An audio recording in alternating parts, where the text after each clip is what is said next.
Welcome back to Swanson's Garage. Let's work on these fans hub assemblies a little bit more. I just did some reverse engineering, drew up little blueprints of what these need to be for that adjusting screw for the knob. So we can make that. Let's make those knobs now. Okay, marked out what needed to be taken off, lopped off the tips and some of the butt here.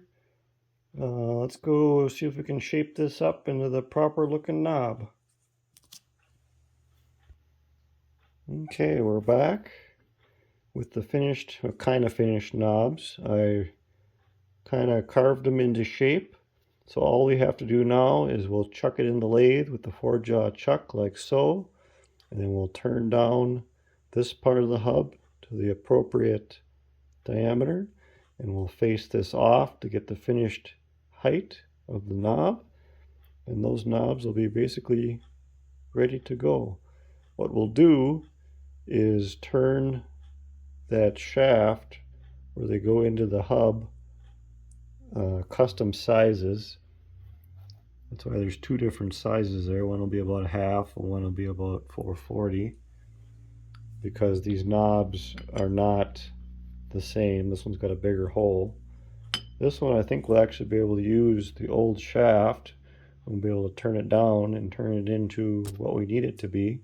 So we'll be able to repurpose that. The other one we'll just have to start with a different chunk of steel. So there again, that's about as far as I can go with this project until we bring the parts home and bring them to the Swanson Machine Shop there and have Dad turn me up some parts. And then same story, we'll have to probably make new ones here, but Daddy's got the parts, so we won't have to actually make up a blueprint for that, because you can just measure off the old part. These adjusting screws, I didn't have any, so I had to figure out what they're supposed to be. There's that little unthreaded portion on the end that goes into that little hole in the bottom, like a little alignment tip, I suppose you could call it. So that's why that end is unthreaded. And then the threads thread into there, and then the top just spins in the bore. Pretty simple part to make. Then I just got done ordering the appropriate number 0 taper pin reamer and number 0 by 1 inch long taper pins to fasten the shaft to the knob, just as original. That's what the parts book calls for. So, you know, as long as we got to drill it, we might as well do it correct. So then these, because these aren't proper original knobs, we got this square hole in the top. I'm not too worried about that. We'll just make the shaft go all the way through, so it'll be flush here, so you won't have much left. And then what is left, I'll just fill in with like some JB Weld or something, so that by the time it's painted, you'll never even know. It'll be plenty strong because it'll still be fastened to the knob. That's just strictly for cosmetics there. It'll work out good, that number 0 by 1 taper pin and reamer. It'll come in handy for these throttle butterflies as well, because that is a tapered pin, same size for that shaft. So I'm sure we'll probably have to remake shafts there depending on what's wore out, so that'll come in handy. Kind of killing two birds with one stone there. Okay, we'll box this stuff up and we'll move on to whatever is next. How easy it is to get sidetracked, at least for me. So I was digging through my inventory of stuff, looking for those tapered pins to see what I had, because I knew I had some tapered pins. And I found in my box of stuff some spring wire I had forgotten I had it. 51 thou. Honestly, I'm not sure. We must have made a spring out of it at some time. I forget why I had this. But I got to thinking, that's about the right size wire for the oil pressure gauge glass retaining spring wire. Turns out it's not. So I got out the parts book. There again. It calls for number 16 gauge spring wire, which is approximately 60 thou with a little bit of reference. I got a little chunk of it out, and then it agrees it's about 60 thou. That's a little piece that broke out of here. So I'll have to get some of that size wire ordered up too, assuming Dad doesn't have any back home, because that's the problem with this restoring things here and there. Some of our materials and stock is here, some of it is there. I know I got some spring wire back home for other springs we've made, so we'll have to check that. Anyway, so I got to looking, well, I suppose I could tear into these next. It's something I could work on, at least get them disassembled.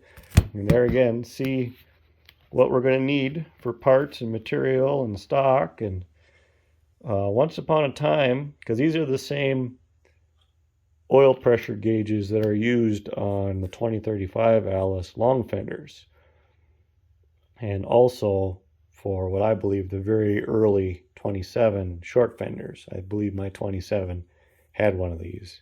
I'm confident it did, because I could see where the gauge itself was missing, but I could see where this had mounted to the dash.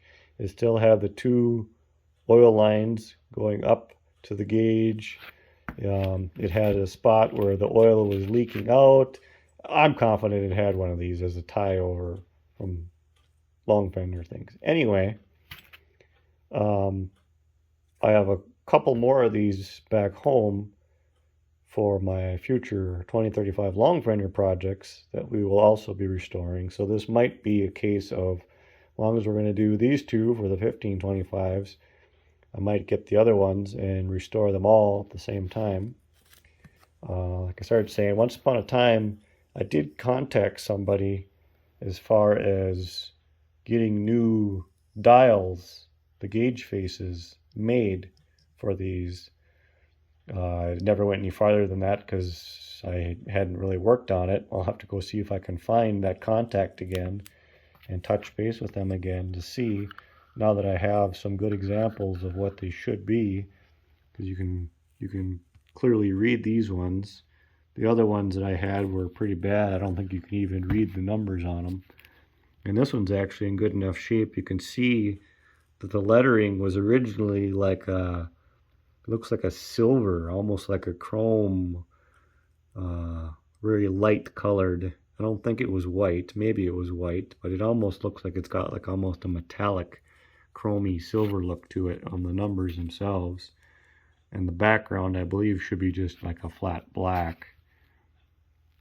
So we'll have to look into maybe getting some of those reproduced if it isn't terribly expensive.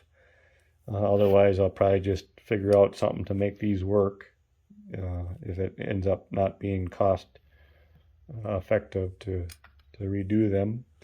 But we'll have to rebuild the whole insides of these. For those that don't know, there's two oil ports. One is your pressure side coming from your engine, oil pressure, and one is your return. I'm not sure which is which at the moment. But literally it just puts oil pressure in there. There's a plunger inside here with like a light spring.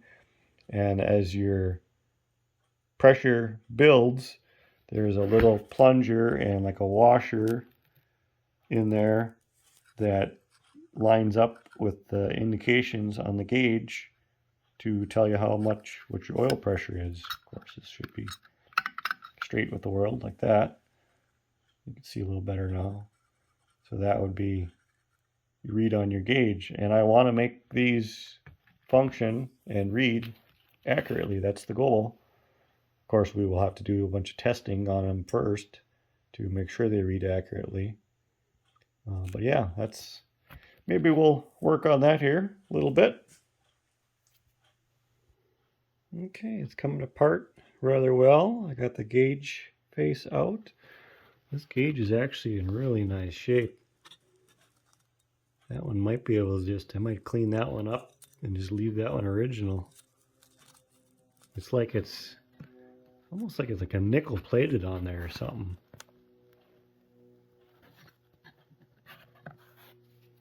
And then I had to show you what I came up with here to get the plunger out. So the plunger actually still moves, spring loaded, which was amazing. I couldn't believe that. Still oily in there.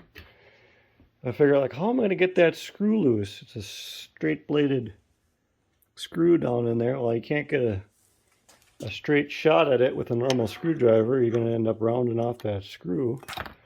Well, I remembered I had this goofy Craftsman wrench I picked up at a sale. I don't think I've ever used the thing before, but it worked absolutely perfect. I could get it on the head of the screw at a 90 degree like that, and then I had a screwdriver. There's a slot in the other end of the rod, and then it came right loose. Well, I'll take it all apart here and I'll show you what the guts of it look like. Pretty interesting. All in really good shape on the inside here. I got a feeling all these parts will probably be just fine once they're cleaned up, which is a nice surprise. So the springs on the shaft, that's your little dial. So there's a little spacer, the dial, lock washer, and little machine screw that holds it all in place on the top of your plunger rod. So this bottom line is your pressure side then. The oil goes in there, and then there is a little oil port that goes on an angle. Show what I'm doing. Goes on an angle up into that port. So the oil comes basically down, and it's pushing on the bottom side of that rod then, which is a very close machine tolerance in that bore. The oil pressure pushes that up, which reads higher on the dial, and then the spring pushes it back down when there's no oil pressure. And then any oil that works past the piston goes up and comes out this return line, dumps back into the block or wherever it goes. Pretty simple. Pretty awesome that's in that good a shape. I'm going to take and see if I can get this one apart now. Okay, 2 oil pressure gauges all completely taken apart. That went rather well too. This screw was a little bit more stubborn. Probably have to replace that one. It's starting to get a little bit cammed out. But that right angle screwdriver really saved the day there. VIP tool of the day. Kind of interesting. So this one had one little washer below the indicator washer. This one had 3 below the indicator washer. That's interesting. Went to the parts manual, and sure enough, oil pressure gauge indicator washer, or no, excuse me, adjusting washer for the indicator washer, 3. So I suppose that's how they adjusted the calibration of the gauge. When you hook it up and test it, if the gauge dial, washer needed to read a little bit higher or lower on the dial, you add or subtract little washers to make it read accordingly. Kind of a neat, pretty simple. Another thing I noticed, which is kind of interesting, one of these is a right hand wound spring and one is a left hand wound spring. Not that it makes any difference in this application, but I just found that funny. I suppose they had different suppliers over the years, or the guy that was making them, didn't necessarily have to wind it one way or the other. So yeah, we'll clean up all these parts, and basically these won't take much at all to get back in order. I'll have to cut a couple of pieces of glass. That'll be a fun little project. We have all the stuff to do that. Most of you probably don't realize, I don't know if I've ever talked about it in the past, but Dad knows a thing or two about cutting glass. He actually owned his own glass shop back in the day. So we can do that. And because this has to be so accurate, we'll actually probably grind it perfectly round or close to perfectly round. There again, you probably don't know about us. We know how to do stained glass work. So, we got the little wet grinder to grind glass into different shapes. So we'll be able to utilize that for making up these little round glass lenses. Another little observation I made is that these dials are like punched. I'm supposed to keep them from rotating. This one's got a couple little witness punches too, where they supposedly just enough to make them so they don't move over time. Not that they should, but kind of interesting. This lock wire is in good shape, so we have a really good template for how long and the size. It says in the parts book too, so yeah. I'll have to get a couple new compression nuts and fittings. But those part of the fittings themselves will probably be reusable. I don't see any reason why those shouldn't clean up just fine.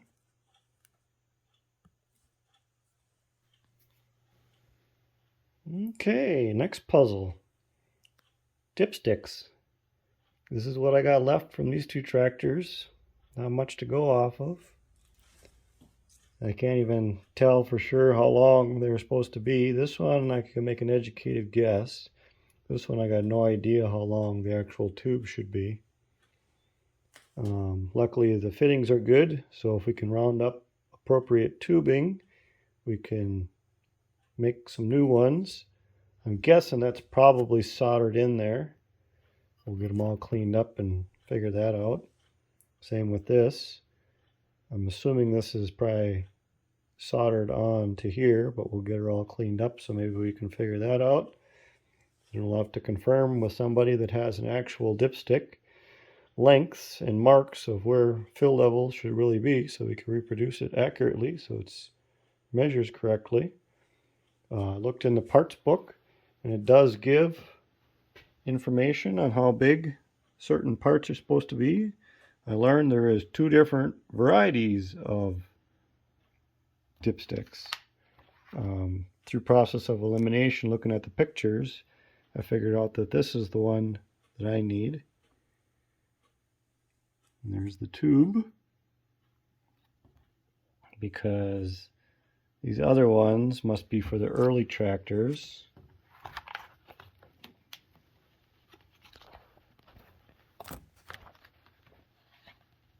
Because it lists in the different assemblies. There's 2 different assemblies. I'll show you the picture so you can see the difference. If I can find it here. Should be nice if I could do this without having to use one hand all the time. Someday I'll get set up with a more appropriate camera and stand. And so there's the one I have.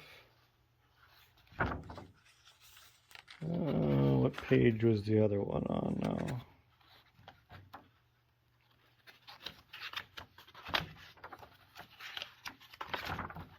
Anyway, so there's the earlier one. It's got like a wing nut on it instead of the little L bend. So that must have been for the early tractors, like the 1220s, I'm guessing. So with a little bit of help from friends, we should be able to figure this out. And we can look at, I don't remember if the one for the Michigan tractor, if any of that was intact as far as lengths. We can confirm that with Dad and see if we have some measurements to work off of there. The hardest thing so far is to find thin wall tubing. I haven't had very good luck because there's been, well, now this project, there's been that spark plug wire tube. Closest I've been able to find with that is a 1-inch electrical conduit with thin gauge stuff like you'd find, for like commercial electrical stuff. That's thin walled. It's close, but it's not exactly the right size, but we'll probably have to settle for that. The inlet for the air washer, the pipe that comes down, That's another piece of thin wall tubing, and there again, I haven't had any luck finding the right size of that in the thin wall tubing, because they're all kind of oddball sizes. This is like 1 3/16, I think it was. That was like 2 3/8 or something. They're all oddball sizes for today's standards. So it'll be interesting to see if I'll be able to find that one either. Okay, more parts cleaned up. I'm just a sandblasting fool this week. Okay, those are all basically good to go. So this is a new one for me. Does anybody know what's going on with this cast? It is clean. It's not paint. It doesn't blast off. It's like a slag, you know, like you get on steel, that like on steel plate. But this is a cast. I've never seen this before on cast before. It's like a coating of something on there. Anybody smarter than me know what that's about? Kind of weird. Fittings. There's the plungers with new bolt for that one. So basically that's ready to, you know, we start making new parts then, glass and wires and whatnot. And then I got these dipsticks, what's left of them, cleaned up. So this fitting is brazed onto the tube. Now that it's cleaned up, I can see that the fitting is only this big and the tube goes right through it, and it's brazed on. So if we can find that tube, that should be a pretty simple project. Hole through it and then figure out what the bottom half is supposed to look like. Same story there. The dipstick themselves looks like they must be welded on because it's not brazed. This one is actually thicker stock than this one is.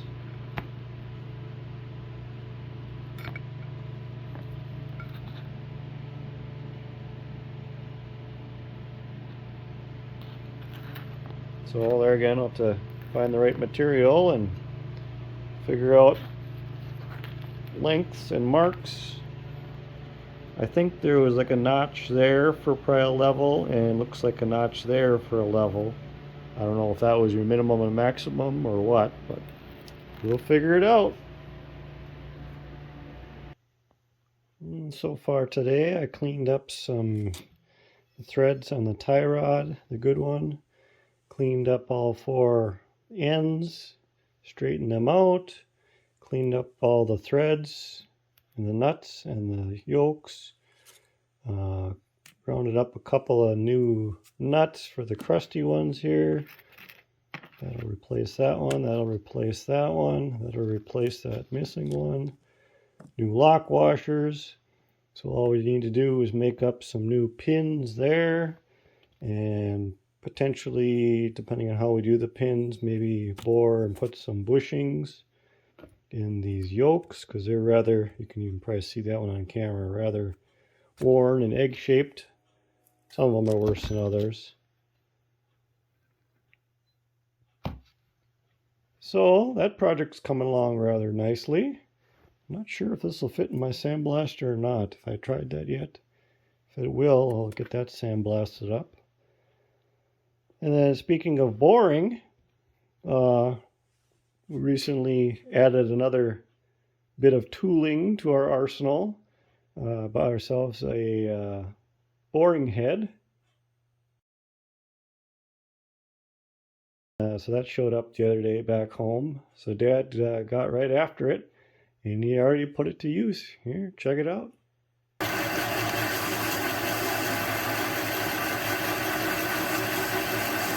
Boring out arm here for we're going to put an oil light in there. So as first cut.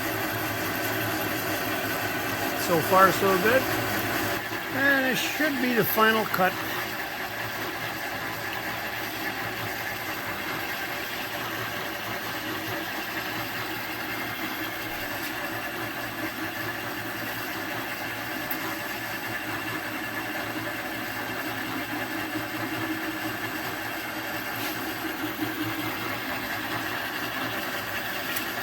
got our board. Now we're pressing in the oil light.